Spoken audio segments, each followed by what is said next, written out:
Donc, dans la question 1, on demande de calculer en détaillant et de donner le résultat sous forme de fraction irréductible. Une fraction irréductible est une fraction qui est simplifiée au maximum et qu'on ne peut donc plus simplifier. Grand A. Grand A égale. Alors, 2 tiers plus 3 dixièmes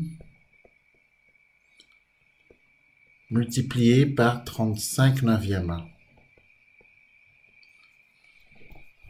La multiplication est prioritaire, donc le calcul à faire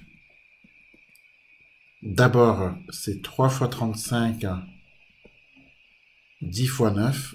Quand on multiplie deux fractions, on multiplie entre les numérateurs et entre les dénominateurs. On peut abaisser 2 tiers. Alors 3 fois 35, évidemment, ne soyez pas tentés d'effectuer tout de suite. Pensez plutôt à simplifier d'abord. Donc 3 fois 35, évidemment, pensons que 35 c'est 7 fois 5, que 10 c'est 5 fois 2, et que 9 c'est 3 fois 3.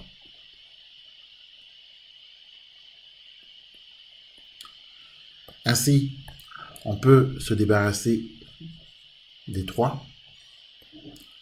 On peut également se débarrasser des 5. Et là maintenant, on peut effectuer. Donc on a 2 tiers plus 7 sur 2 fois 3, 6. Pour additionner deux fractions, on doit les réduire au même dénominateur. C'est la règle. Pour les réduire au même dénominateur, on pourra multiplier par 2 ici et ici. Grand A égale 2 fois 2, 4, 3 fois 2, 6, plus 7 sixièmes. Quand deux fractions ont le même dénominateur et qu'on souhaite les additionner, on additionne les numérateurs. On ne touche pas au dénominateur. On garde le dénominateur commun. On ne l'écrit plus qu'une seule fois. 4 plus 7, c'est égal à 11. Donc 11 sixièmes.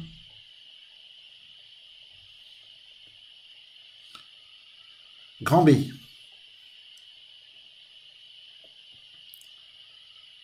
Sept tiers plus 3 cinquièmes divisé par 4 neuvièmes moins 1 cinquième.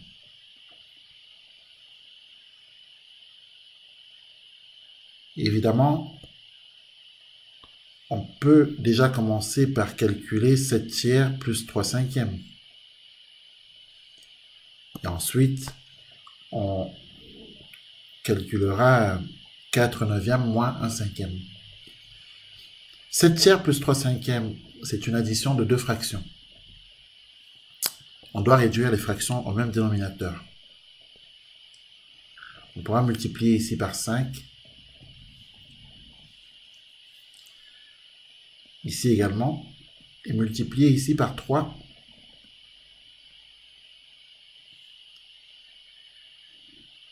Donc, le numérateur, du coup,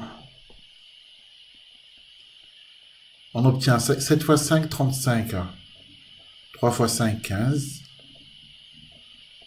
Plus 3 fois 3, 9. 3 fois 5, 15. Vous voyez bien qu'on a... les deux fractions sont à présent réduites au même dénominateur. Ensuite, 4 neuvièmes moins 1 cinquième, on fait la même chose. On multipliera ici par 5, là aussi. Et là par 9, là aussi. On obtient 4 fois 5, 20. 9 fois 5, 45. Moins 1 fois 9, 9. 5 fois 9, 45. Ensuite, 35 quinzième plus 9 quinzième, c'est 35 plus 9. Donc on additionne les numérateurs et on garde le dénominateur commun. De même ici, on soustrait les numérateurs, on garde le dénominateur commun. Du coup, 35 plus 9,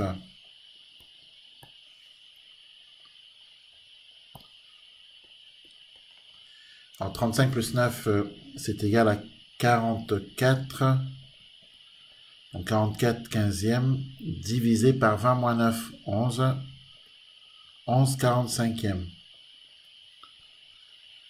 Pour diviser deux fractions, on peut trouver le moyen de les multiplier.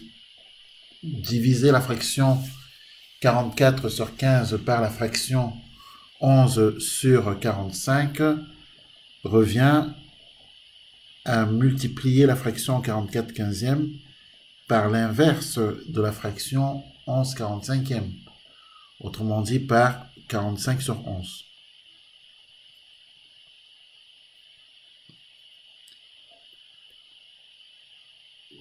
Le produit de deux fractions se calcule en multipliant les numérateurs entre eux, les dénominateurs entre eux.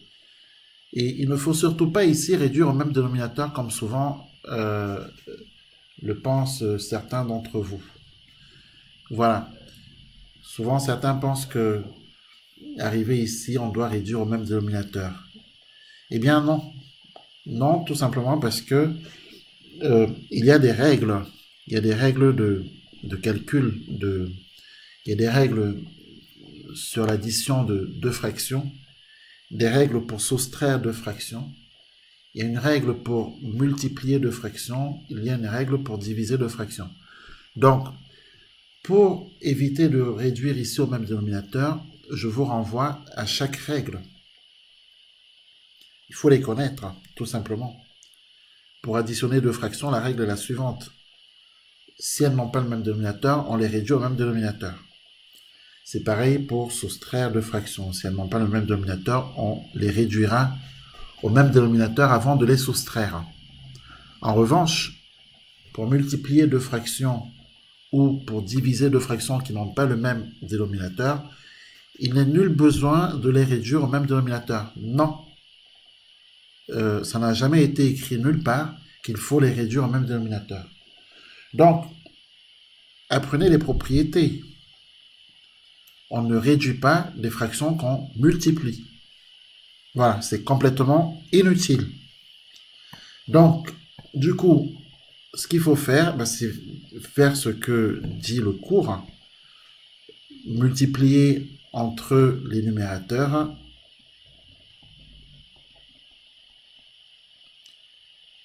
et multiplier entre les dénominateurs.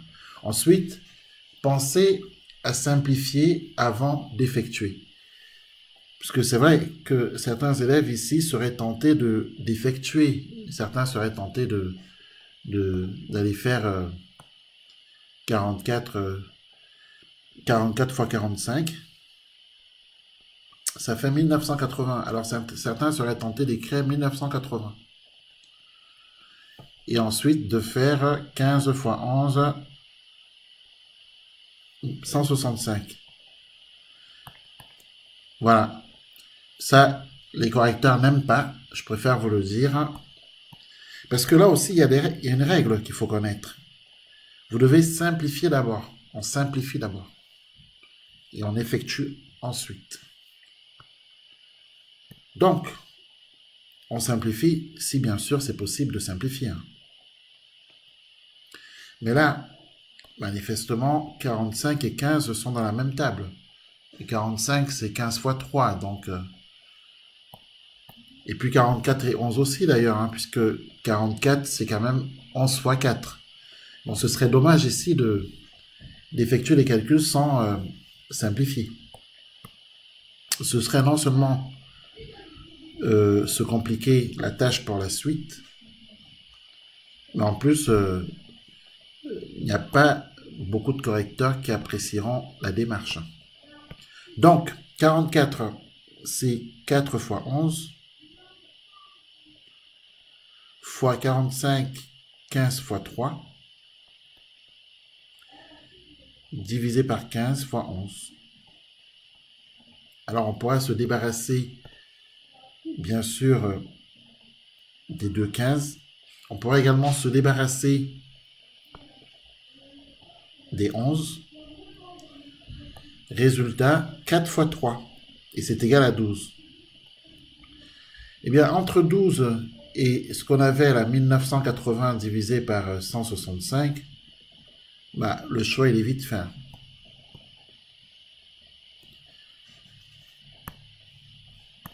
Question suivante. Grand 2.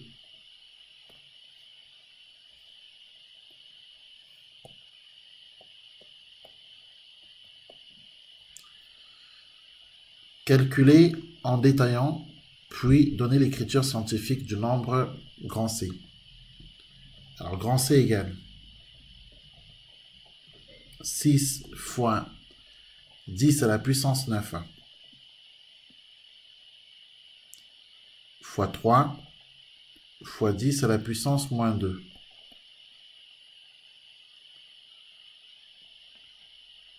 Divisé par 15 fois 10 à la puissance 4. Alors, le plus simple en fait dans ce type de calcul, parce que ça vous l'aurez au brevet des collèges, hein, que les choses soient claires. Hein. Ne croyez surtout pas qu'il n'y en aura pas. Ça vous l'aurez ça. Hein. Activité numérique, vous avez forcément les puissances, comme ça là, comme vous le voyez là.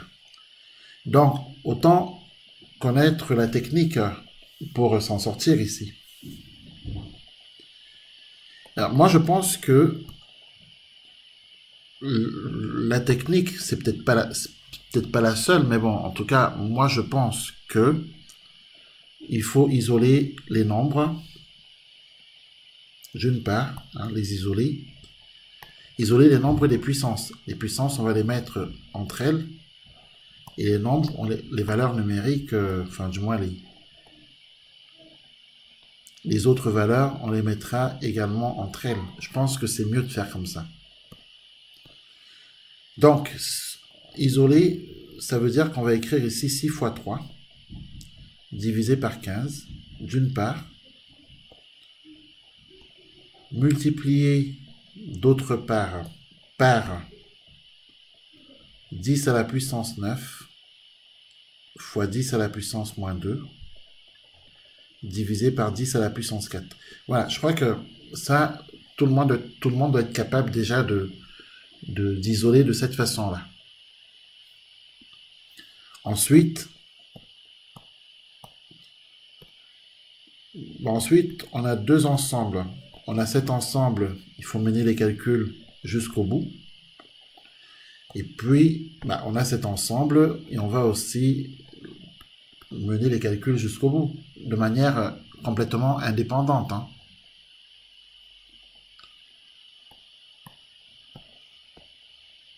Très important de travailler en ayant une méthode pour traiter les questions qu'on vous pose et non de travailler un peu de façon désordonnée, parce que je sais qu'il y a beaucoup qui feraient ça de manière... Alors, du coup, on peut s'intéresser donc à ce groupe. 6 fois 3, alors 6 fois 3, c'est 3, 6 c'est 3 fois 2. On peut changer le 6 en 3 fois 2 si on veut. Mais est-ce vraiment utile? Parce que le 15, c'est 5 fois 3. Et on a déjà un 3 là dans 6 fois 3, donc est-ce que c'est utile de changer le 6 en 3 fois 2? Non. Alors, autant laisser 6 fois 3. Comme ça, on pourra se débarrasser des 3. Donc très clairement, on va trouver 6 cinquièmes. Bon, on a déjà avancé là. On peut même aller plus loin. Parce que 6 cinquièmes, c'est 1,2 normalement. Hein?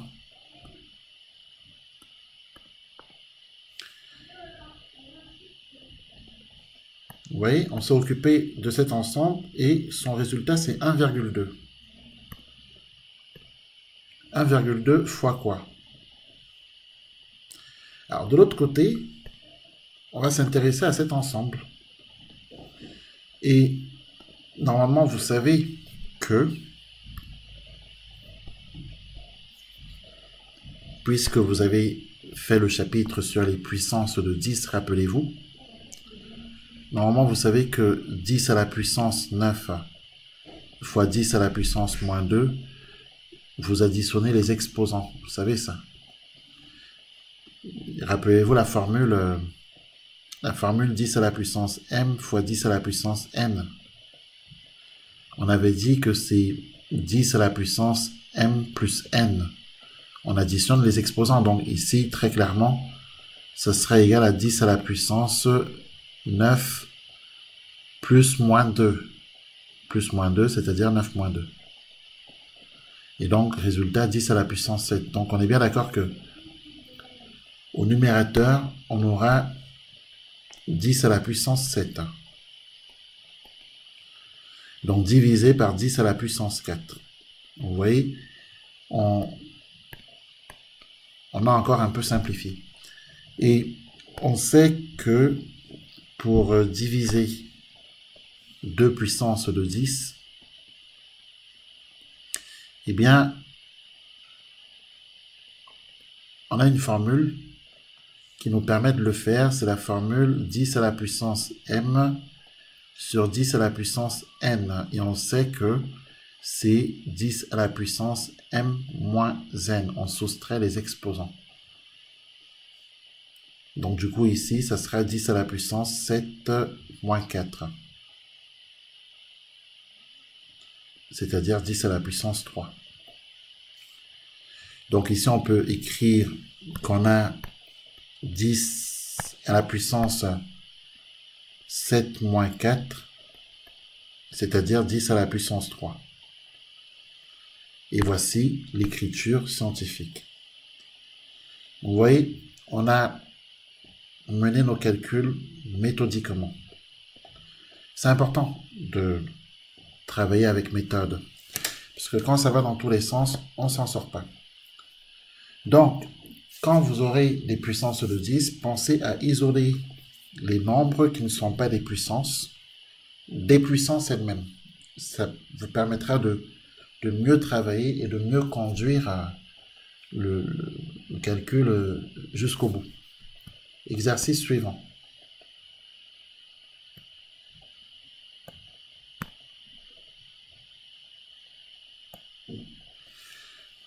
Alors, exercice suivant.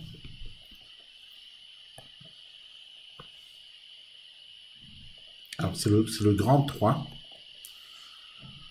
On demande de construire un triangle ABC tel que AB égale 13 cm, AC 5 cm, BC 12 cm. C'est un triangle qui ne respecte pas, sans souci bien sûr de ces dimensions. On peut imaginer le triangle ABC suivant.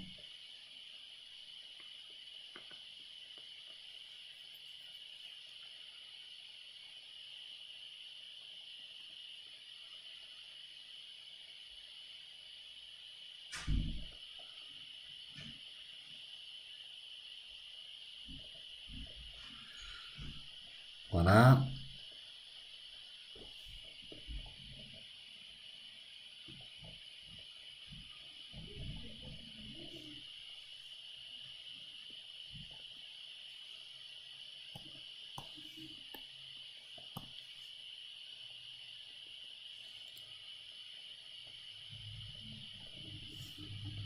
Bon, maintenant, pour reconstruire ce triangle, pour le construire, Eh bien, c'est pas très compliqué, hein. Vous pouvez par exemple commencer par tracer le segment BC. Le segment BC, on le trace à 13 cm. Donc vous prenez votre double décimètre. Non, c'est 12 cm. Prenez votre double décimètre et vous tracez 12 cm. Bon, ça, c'est pas compliqué. Ensuite, on prend le compas. On met la pointe du compas au point C. On écarte le compas de 5 cm parce qu'on sait que la distance AC fait 5 cm. On écarte le compas de 5 cm, on fait un arc. Voilà. Et ensuite, toujours le compas. Comme la distance AB fait 13 cm, on écarte le compas cette fois-ci de 13 cm en plaçant la pointe au point C et on fait un deuxième arc. Là où les arcs se croisent, il s'agit du point A. Et ensuite, on n'a plus qu'à prolonger et construire notre triangle ABC. Bon, ça c'est pour la construction. Les traits, les arcs du compas doivent apparaître. Hein. S'ils n'apparaissent pas, c'est faux. Donc si vous n'avez pas les deux arcs, votre figure elle est fausse. Hein. Voilà.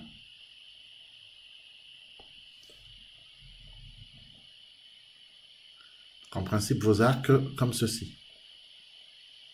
Par ici en tout cas. Donc du coup,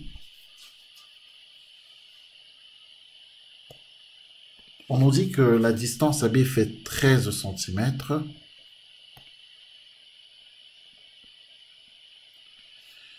Que la distance AC c'est 5 cm et que la distance BC c'est 12 cm. Et la question qui est posée, alors que les choses soient claires, la construction du triangle donne des points déjà, puisque c'est la première question, un petit a. Si vous avez bien construit, vous avez des points. Petit b, montrer par le calcul que le triangle ABC est rectangle en C. Alors, évidemment, si vous ne pensez pas à appliquer la réciproque de la propriété de Pythagore ici, vous pouvez dire au revoir à la question. Ça, c'est des choses que vous savez faire depuis la classe de 4e. La question petit b, les élèves de 4e savent la traiter une fois qu'ils ont appris le théorème de Pythagore. Donc, il faut repérer le côté le plus long. Donc, le côté le plus long,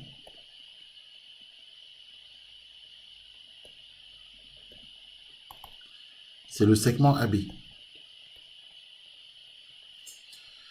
Et donc, une fois repéré, on va calculer AB au carré.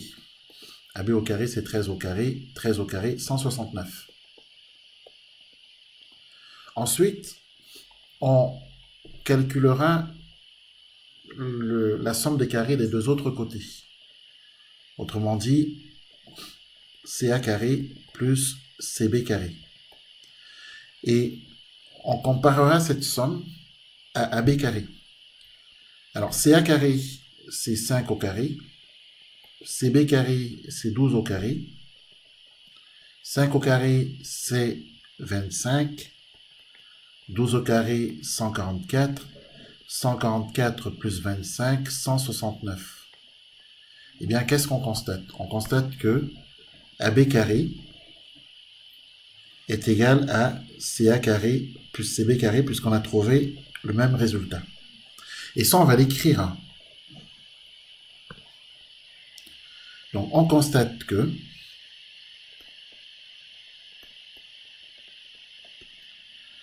AB carré est égal à CA carré plus CB carré. Autrement dit, le carré de l'hypoténuse est égal à la somme des carrés, enfin, du moins le carré de l'hypoténuse, c'est peut-être un peu trop tôt pour le dire, hein.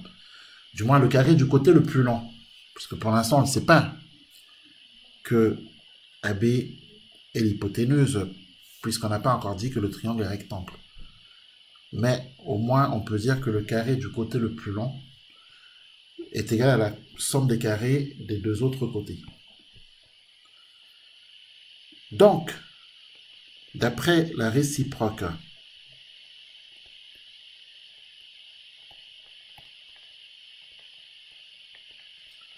du théorème de Pythagore,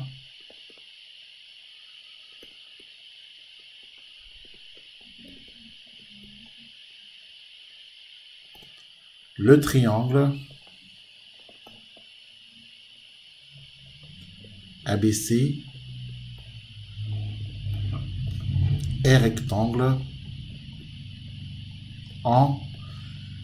Eh bien, pour savoir à quel point il est rectangle, il suffit de regarder combien de fois...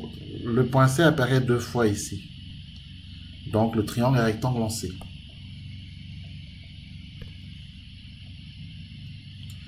Donc, à partir de là, parce que pensez à compléter votre figure au fur et à mesure des résultats qu'on trouve.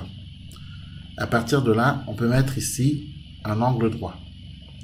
Car on est maintenant sûr que, on sait maintenant que le triangle ABC est rectangle. Donc, question suivante.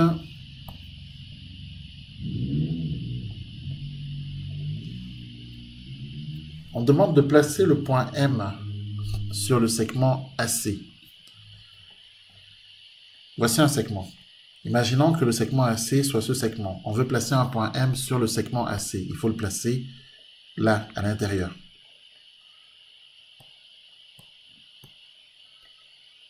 Donc, on peut le placer par ici, par exemple. Si on le place ici, il est sur le segment AC. Le segment AC, la droite AC, on peut la prolonger, la droite AC. Si je place le point M ici, il n'est plus sur le segment AC. Il est sur la droite AC. Le point M placé tel que vous voyez appartient plutôt à la droite AC. Je rappelle que la droite AC est infinie. Mais le point M placé tel quel n'appartient pas au segment AC. Donc pour que le point M appartienne au segment AC, il faut vraiment qu'il soit entre les points A et C.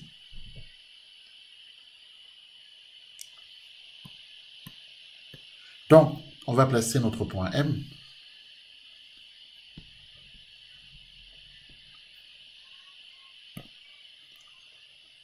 On nous dit qu'il appartient au segment AC. Et en plus, la distance du point A au point M est de 2 cm. En clair, il est quelque part par ici.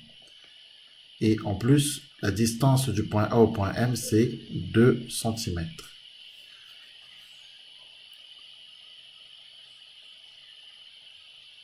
On demande de placer le point N cette fois-ci. Le point N est sur le segment AB. Et la distance à N, c'est 2/5 de AB. Autrement dit, vous divisez le segment AB en 5 parts. 5 parts égales. Et vous en prenez 2 sur les 5. 2/5. Donc, diviser le segment AB en 5 parts égales, ça revient à ceci. Voilà, donc une part, 2, 3, 4, 5. Vous en prenez 2 sur les 5 à partir du point A et le point B se trouve par ici.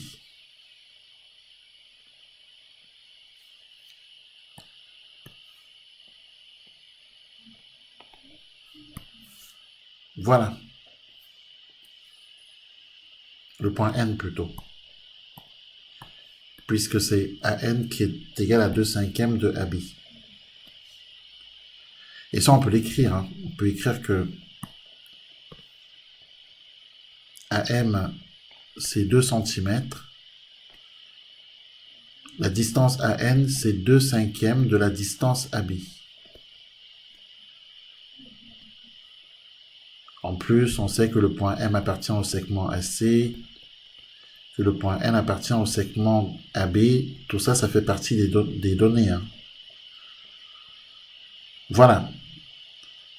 La question qui nous est posée, c'est de démontrer que les droites MN et BC sont parallèles. La droite MN, la voici. On demande de démontrer qu'elle est parallèle à la droite BC. Là aussi, je vous renvoie à vos cours. Vous avez appris dans le chapitre théorème de Thalès comment on démontre que deux droites sont parallèles quand on est dans la configuration de Thalès. Et là, il se trouve que notre schématisation est dans cette configuration.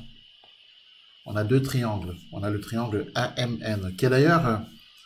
alors, est-il rectangle? Pour l'instant, on ne le sait pas. On ne le sait pas puisqu'on ne sait pas si les droites MN et BC sont parallèles. Donc, on ne peut pas ici venir mettre un angle droit. On n'en sait rien là pour l'instant. L'angle droit pour l'instant, on l'oublie.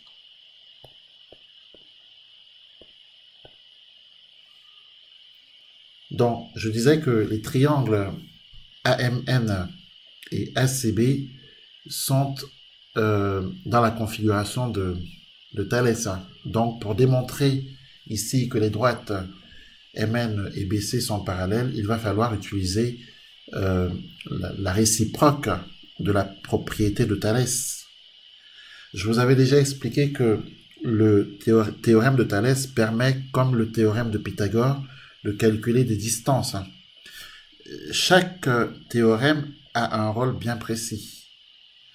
Le théorème de Pythagore, il permet de calculer une distance. Quand on est dans un triangle rectangle et qu'on connaît la longueur de deux côtés, on peut calculer la longueur du troisième côté. Ça, c'est le théorème de Pythagore. La réciproque du théorème de Pythagore a un autre rôle.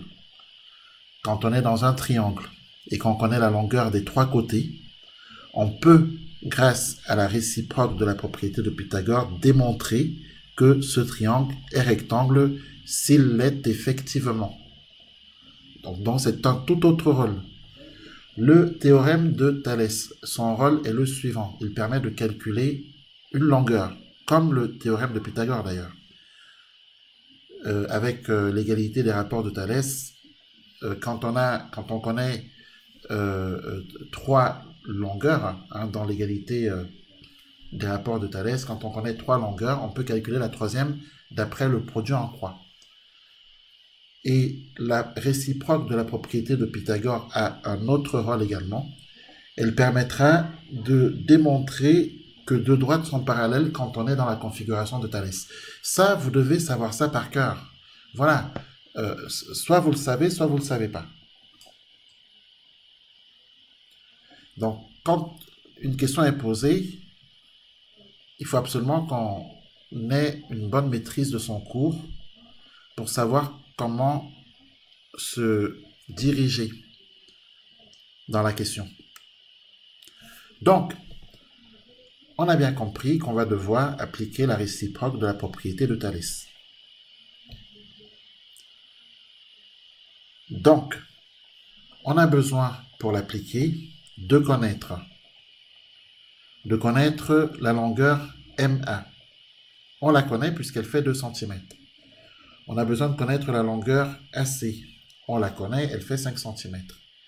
On a besoin de connaître la longueur AN. Alors AN, ne pensez pas qu'on ne connaît pas AN. AN, c'est 2/5 de AB. Mais comme AB, c'est 13 cm, donc AN, c'est 2/5 de AB, donc fois AB. Et comme AB, disais-je, c'est 13 cm, donc c'est 2/5 fois 13. 2/5 fois 13, c'est 26 divisé par 5. 26 divisé par 5, ben, prenez vos calculatrices. C'est 5,2. Donc la distance AN est égale à 5,2 cm. Et pour le correcteur, il faut absolument laisser apparaître toutes ces étapes-là. Puisqu'il a besoin de de voir comment vous avez trouvé la distance AM. Donc ça doit apparaître quelque part sur la copie. Ensuite, dans la distance AN, on la connaît. La distance AB, on la connaît. Eh ben, c'est tout ce qu'il faut en fait pour pouvoir démontrer que les droites MN et BC sont parallèles. Les rapports de Thalès ici, vous les connaissez normalement. C'est AM divisé par AC d'une part, d'autre part AN divisé par AB. On va calculer de manière séparée ces deux rapports et ensuite on va les comparer. C'est tout en fait. Donc on va calculer d'une part AM sur AC, on va voir ce que ça fait. D'autre part, on calcule AN sur AB, on voit ce que ça fait. Si on obtient le même résultat, eh bien, on pourra dire, d'après la réciproque de la propriété de Thalès, que les droites MN et BC sont parallèles. Le cours, c'est ce que dit le cours. On ne peut pas faire autrement que ce que dit le cours. Donc, alors, on va écrire, on va rédiger ça.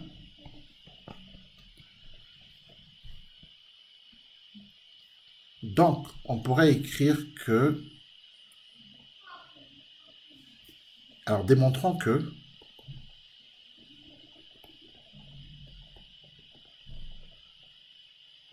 les droites MN et BC sont parallèles.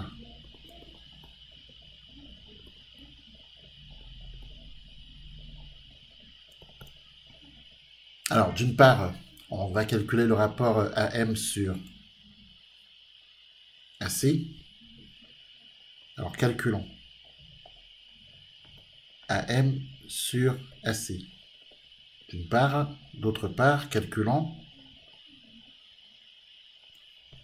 le rapport AN sur AB.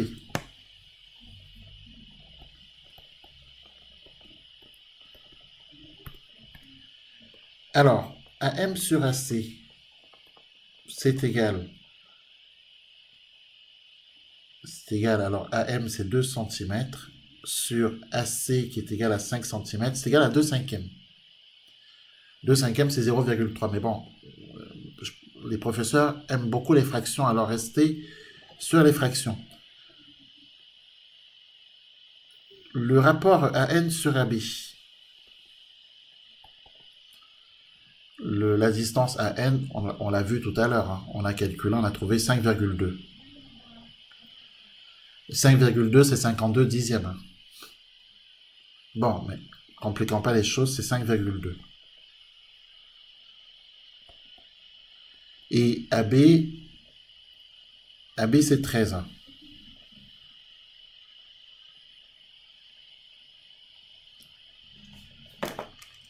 Alors, on vérifie. 5,2 divisé par 13. 2 divisé par 5, ça fait combien? 2 divisé par 5, 2 cinquièmes, c'est 0,4. 5,2 divisé par 13, si vous calculez,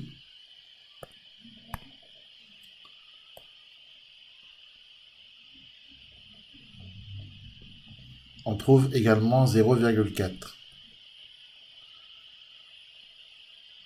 Donc je refais 2 cinquièmes, c'est bien 0,4. Donc les deux rapports sont égaux. Et Thalès dit que si ces deux rapports sont égaux, alors on pourra conclure que les droites MN et BC sont parallèles. C'est ce que dit Thalès dans sa propriété. Thalès dit qu'il faut calculer AM sur AC d'une part, d'autre part calculer AN sur AB, et si vous constatez que AM sur AC est égal à AN sur AB, alors vous pourrez conclure que les droites MN et BC sont parallèles d'après la réciproque. Pas d'après le théorème, d'après la réciproque. D'après la réciproque de la propriété de Thalès. Alors ça, on va l'écrire. On constate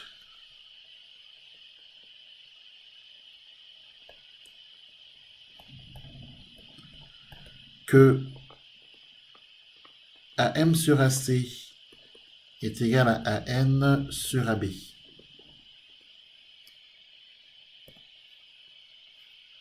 D'après la réciproque, ou si vous voulez donc, d'après la réciproque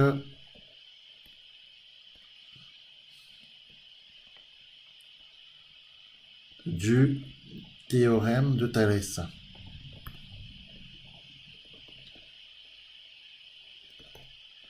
Les droites MN et BC sont bel et bien parallèles. Et maintenant qu'on sait qu'elles sont parallèles, on peut mettre un angle droit ici. Du coup, on en déduit que les droites AM et MN sont perpendiculaires. On en déduit que le triangle AMN est lui aussi rectangle. Bon, la question n'est pas posée. Enfin si, d'ailleurs, elle est posée. On déduit la nature du triangle AMN. Eh bien, il est rectangle. Il est rectangle parce que on a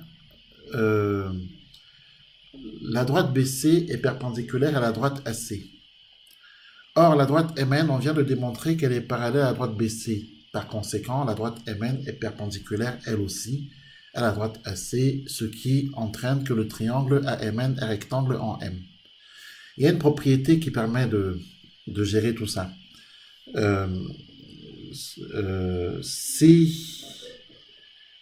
Si deux droites sont parallèles et que l'une d'entre elles est perpendiculaire à une troisième droite, alors l'autre est aussi perpendiculaire à cette même troisième droite. Voilà, une propriété qui permet d'affirmer tout ça.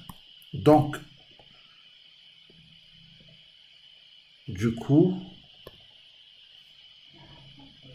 on va rédiger la dernière question et on s'arrêtera là.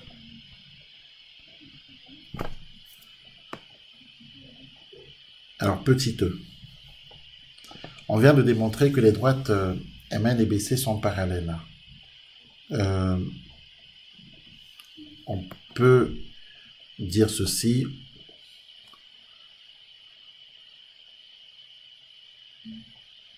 Alors, on vient de montrer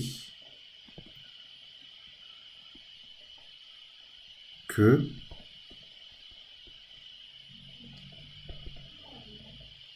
les droites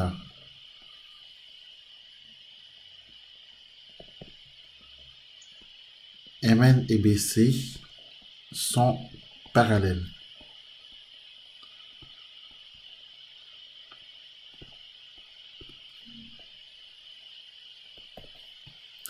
En clair, on vient de montrer ça. MN est parallèle à BC. MN parallèle à BC. Donc, de toute évidence, si je prends une troisième droite qui est perpendiculaire à MN, elle sera aussi perpendiculaire à BC. C'est cette propriété-là qu'on applique ici pour démontrer que le triangle AMN est rectangle également.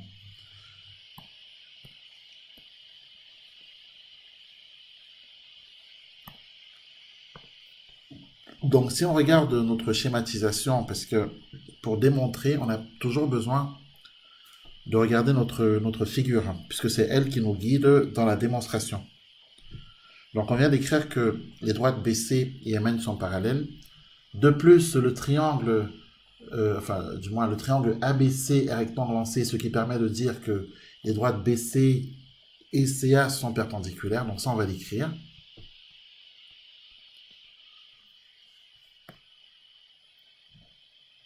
On sait que le triangle, alors on sait que, enfin du moins on a démontré puisque c'était la question B, donc c'était plutôt quelque chose qu'on avait démontré. on a démontré que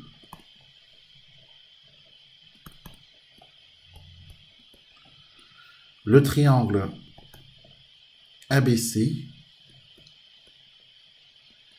est rectangle en C.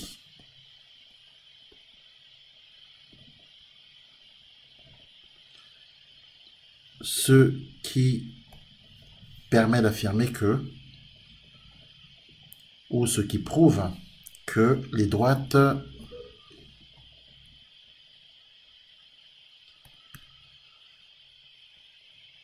ce qui prouve que les droites CA et CB sont perpendiculaires.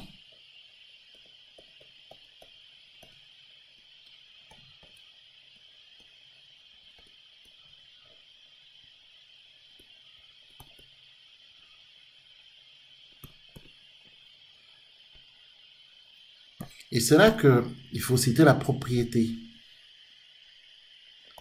C'est là qu'il faut citer la propriété qui va permettre de conclure. On est dans la situation où on a deux droites qui sont parallèles au départ, ici. Et de ces deux droites parallèles, on a l'une d'entre elles, CB, qui est perpendiculaire à CA. Donc, par conséquent, puisque la droite CB est perpendiculaire à CA, eh bien, on en déduit que la droite MN est aussi perpendiculaire à CA. Donc, la propriété, ce serait de dire que si une droite est perpendiculaire à une deuxième droite, qui elle-même est parallèle à une troisième droite, alors la première est perpendiculaire à la troisième. Bon.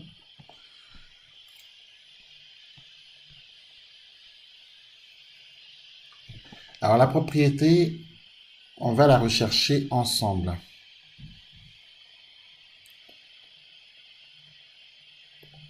Alors je la cherche, ensuite je vous l'affiche.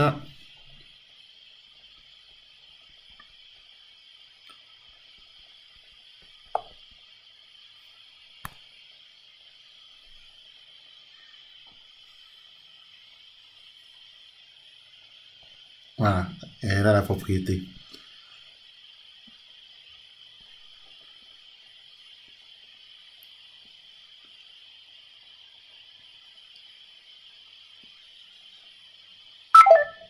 Voilà, donc je vous affiche la propriété qu'on applique ici pour justifier la dernière question.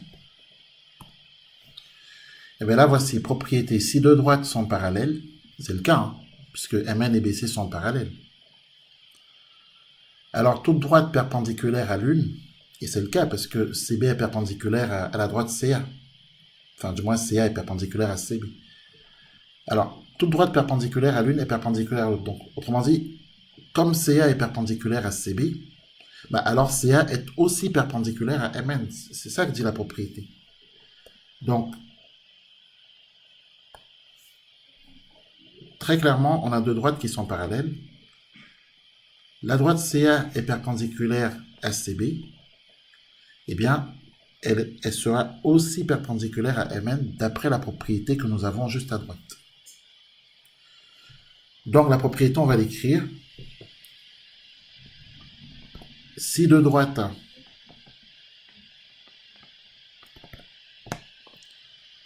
sont parallèles,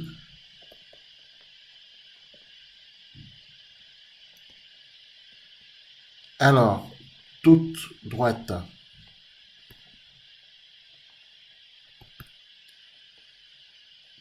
perpendiculaire à l'une est perpendiculaire à l'autre.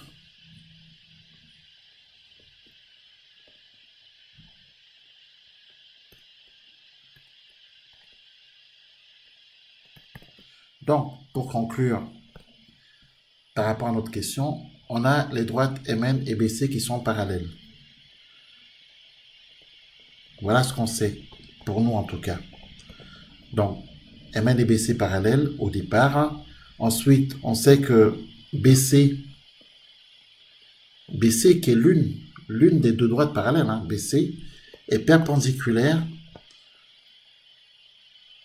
à CA. Bah, du coup, on en déduit que MN sera aussi perpendiculaire à CA, d'après la propriété.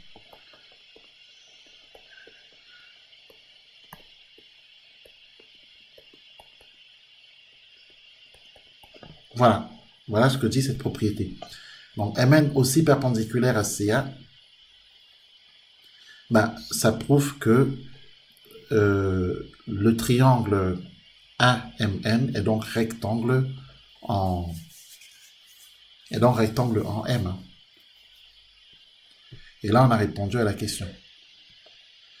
Mais malheureusement, vous êtes obligé de citer la propriété, parce que si vous ne la citez pas, bah, le correcteur ne validera pas la réponse. C'est pour ça qu'on vous demande d'apprendre les propriétés par cœur. Donc,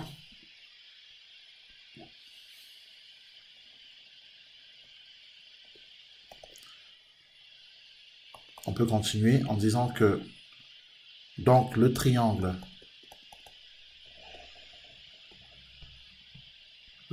AMN